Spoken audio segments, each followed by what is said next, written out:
You guys remember my last video where I showed you that? This we decided to call Nebula because of what it looks like with the lights on. But I also said in that video, a major problem here is this SLI bridge. And although there are aftermarket bridges and stuff that we could get that would look nice, we like to mod things around here. So today, we are going to be modifying this guy to match this girl. I almost said this guy, Nebula's a girl. You know what, guys? I got new merch. It's available now, crowdmade.com/JayzTwoCents. We got zip-up hoodies, we got tri-blend, we got a new logo. I digress. Since 2012, it's a digress logo. You guys have been asking for that. But anyway, we got all kinds of stuff. Zip-up hoodies, beanies, polos. Don't take my word for it, because obviously I can't do this ad. So just look in the description below and you guys will find the link. Thanks. Now I'm aware that there are other SLI bridges on the market. I just have always really liked the way that the NVIDIA one looks. Part of the problem though with the NVIDIA one is you get a white LED on the gold one, usually. One of the gold ones they sent us had a green LED. That wasn't supposed to be the case. But I digress. So the gold one, which is designed to they made a gold one just to match the Titans, has, as you can see, a gold logo, which even if I paint this or change the color of this, I still have gold fitting, or screws, so it's called screws, right? Yeah, gold screws, which won't look good. This one has a chrome or like a nickel backing because the light is kind of shines through that. And then it's got the silver screws. So that's why we're not using that one. The white LED would be nice, and I can't just swap over the LED. But because we're doing that blue, pink, kind of a purpley Nebula theme, and it's named after Nebula, not just for the Avengers character, who I feel is incredibly underrated. She was one of my favorite characters in the entire MCU, but also just the way the Galaxy Nebula thing looks. Super, and with Phil and I's latest obsession with Kerbal Space Program, and then the new one coming out, I thought that this was perfect to play Kerbal Space Program 2 on Nebula. These come apart pretty easy. They just split in half. They're basically clamshells. Should be able to get this apart with just my fingernails. If not, I'll use the little spreader thingies that come with my iFixit kit that my wife got me for Father's Day because it's not sponsored, and I bought myself one. Actually, she bought me 2 of them. But just another perfect example of why I use my trusty iFixit kit that my wife got me on Father's Day a couple years back, because you see I got these little plastic spreader thingies, which means I can now take this apart without scratching it up. So if you guys would like to get your very own iFixit kit, not a sponsor, check the link in the description below. And it comes apart just like that. So here's the bottom half, which is kind of funny because I showed this before. That looks like it's a separate black piece. It's not. This is actually probably a clear piece of plastic that, as you can see, is painted on the bottom. And because we have a red, a green, a blue wire, and then we have a yellow and a black, I'm almost positive the yellow is power, the black is ground, and the R is the green, the red is the red wire. RGB is just made up of 3 different LEDs. A white LED, no. R is white. The green wire is the green, and the blue. This is actually an RGB thing that, once again, they decided not to launch. So what we've got to do now, we've got to mask off the parts that we don't want painted. Obviously, I don't want to paint the black. I could paint the whole thing, but I don't want to paint it black. So that's why I brought over some of my stuff from my model making, my model building, my model shipbuilding, because you know what? I like boats. Ding,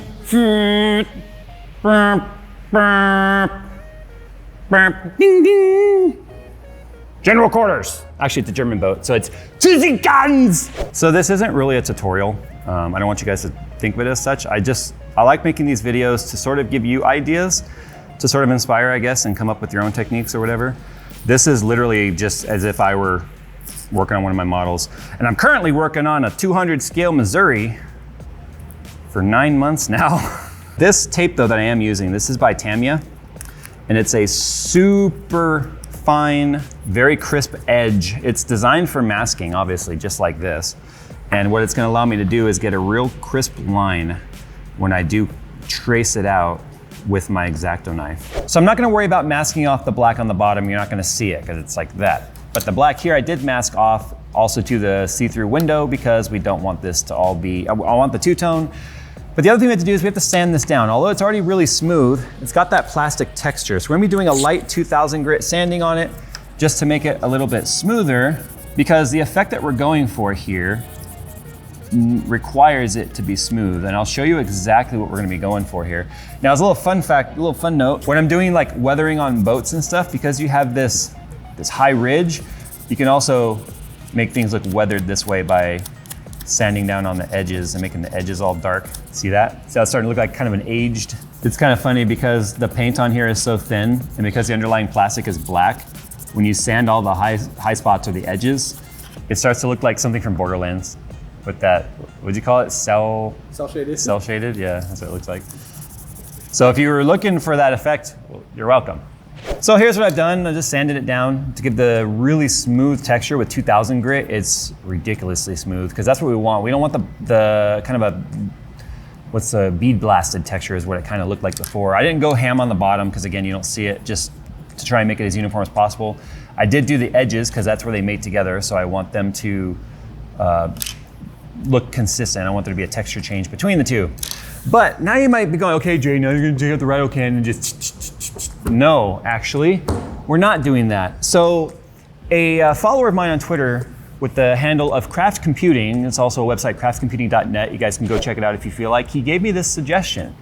He said, get liquid chrome. And what you can do with this is you can thin it slightly, put it in an airbrush, and get some really cool effects. So I went, I get an airbrush. I already told you guys, I like to do model building and stuff. So here's my dual stage airbrush cleaner and stuff over there I don't need.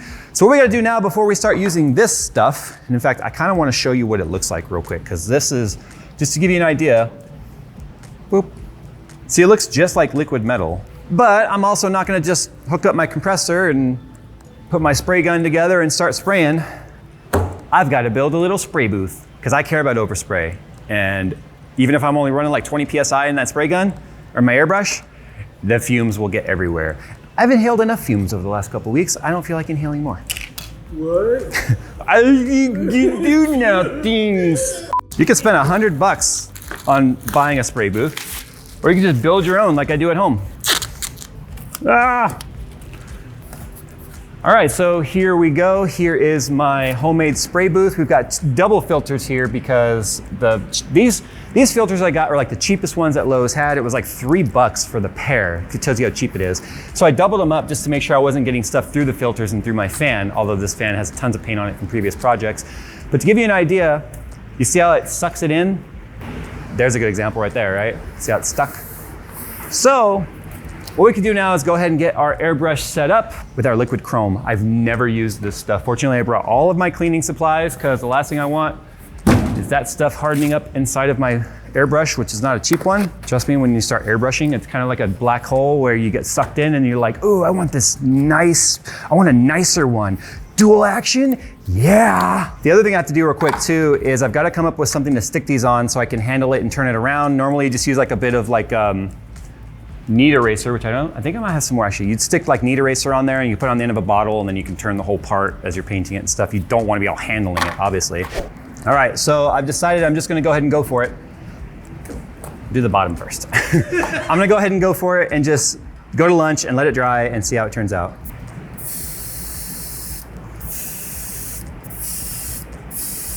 So I turned this light off, that way you guys can get a better idea of how the first coats turned out. There's still a lot of like overspray on it. This is gonna have to be sanded and polished as well, but you can see just how shiny this looks. And I'm hoping that this will turn out good. You can see there's some bumps and ridges, might be a little bit of trash in there, but you can kind of see why I'm doing that. We're gonna cut this video right now because we don't know yet how we're gonna end this because we've never worked with that before. But you can kind of see the way it's gonna match, right? You kind of see the way it's gonna, I mean, remember that's gonna be black right there too. So as it's drying, some of that haze effect is sort of disappearing. So we went and looked up this stuff and we're like, how long does this stuff take to dry? Because the bottom piece, I put a heat gun on it just for a second to see what would happen and it immediately bubbled right there. But it's actually dry where I put heat on there. And then we found that most people were like, yeah, it's dry to the touch in like a day or two. And we're like, oh. And then one guy was like, yeah, for it to be its full hardness takes up to 2 weeks. So, what we are going to probably do now is we are going to go and get some of the Krylon. Wow, how did I never know that that was on there? It's pretty. That was the one I can't be there. There. We're gonna probably get the Krylon paint, which is acrylic. We just looked it up online. It's a chrome paint from Krylon. Because it's acrylic, I can decan it, which means I can spray it into like a cup or something. And then I can put that in my airbrush, thin it out, and then spray that. It's actually not too bad, but there's still some aerosol in the paint, so I've gotta get it all out.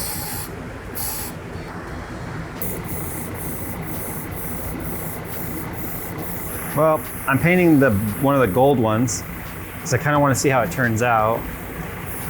But this will certainly need to be like polished after. So this one's already dry. So I'm just gonna do a light wet sanding on this with 2000 grit. See, it's sanding right through. See? So, it looks like we're waiting 2 weeks.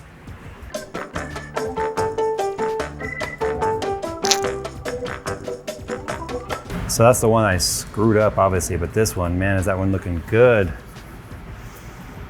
All the aerosol, like, look at that. Well, I'm a little disappointed. So because the back part, I just completely borked and screwed up, I'm probably gonna take the back of the other one. I mean, I can still sand all this, I really can. Look at that, look how, dude, the heat really did harden it. I mean, I'm just saying. I wanna see what that sand's like, I'm curious. I'm just gonna end up taking the back of the gold one or whatever and just paint it black, and then it'll be the back side of it. So it doesn't need to be silver like the back, but yeah. Just, Oh, because it's still tacky, huh? yeah, it's still, look. Like, it's hard, but soft, if that makes sense. Like, it's not transferring paint to my fingers. This is paint from the other stuff, but it's not dry yet either, which means if I'd come in like tomorrow or the next day, it probably would have been fine. What I need to do is just take this one, which I've already kind of got this base coat sort of on of the other stuff. Maybe I just need to put a coat on that and then leave it here. You know what I mean? Like over the weekend. Yeah, I gotta clean this brush. It's completely clogged now with the aerosol stuff. All right, so it's all cleaned up now and holding air. I had to clean the valve down in there. Some of the aerosol got in there, which made it kind of dirty. And when you have dirty O-rings, they don't seal very well. So as you can see, it's all good to go. That's a little bit sticky right there though. I'm about to polish that a little bit. So now let's make it dirty again.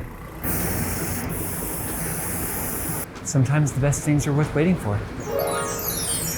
So time to end the video. I had hoped to show you a finished product, but this one's gonna take some time to dry. Fortunately, it will have all weekend to sit here. Hopefully we can handle it in a couple of days. We've seen things online say it takes 24 hours to harden. We've seen people say it's not fully hard for 2 weeks.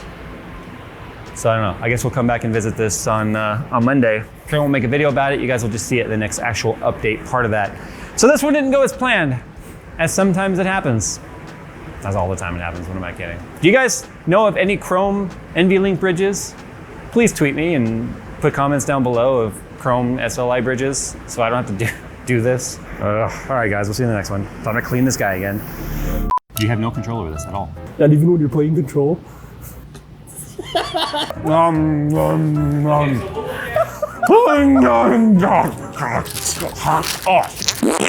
I ate fish for lunch.